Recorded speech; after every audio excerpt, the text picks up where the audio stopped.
আজ ১৬ ডিসেম্বর, মহান বিজয় দিবস। ১৯৭১ সালের এই দিনে ৯ মাসের রক্তক্ষয়ী মুক্তিযুদ্ধের অবসান ঘটেছিল।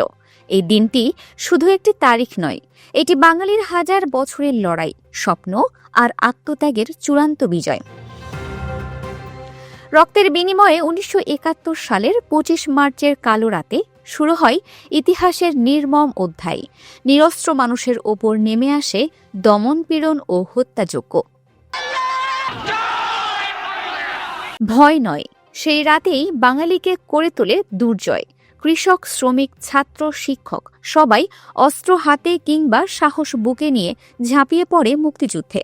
৯ মাসের এই যুদ্ধ ছিল শুধু রণাঙ্গনের নয়, ছিল বেঁচে থাকার এক মরণপণ লড়াই। তরুণ মুক্তিযোদ্ধারা গেরিলা আক্রমণে ভেঙে দেয় শত্রুর মনোবল। গ্রাম থেকে শহর, প্রতিটি পথে ছিল রক্তের ছাপ, প্রতিটি ঘরে ছিল অপেক্ষা আর আশার গল্প। প্রায় ৩০ লাখ শহীদের আত্মত্যাগ এবং অসংখ্য নারীর অমানবিক নির্যাতনের মধ্য দিয়েই বিজয়ের পথ তৈরি হয়। ডিসেম্বরের শীতল বিকেলে যখন পরাজিত পাকিস্তানি হানাদার বাহিনী আত্মসমর্পণের দলিলে স্বাক্ষর করে, তখন ঢাকার আকাশে উড়েছিল বিজয়ের উল্লাস। এই আত্মসমর্পণ হয়েছিল ঢাকার রেসকোর্স ময়দানে। এর মাধ্যমে বিশ্বের মানচিত্রে জন্ম নেয় স্বাধীন ও সার্বভৌম রাষ্ট্র বাংলাদেশ। লাল সবুজের পতাকা প্রথমবারের মতো স্বাধীন দেশের আকাশে পূর্ণ মর্যাদায় উঠতে থাকে।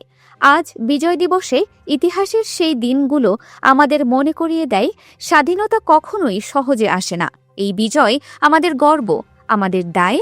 মুক্তিযুদ্ধের চেতনায় দেশ গড়ার অঙ্গীকার নিয়েই আজকের বাংলাদেশ এগিয়ে চলেছে। Dinajpur TV multimedia desk.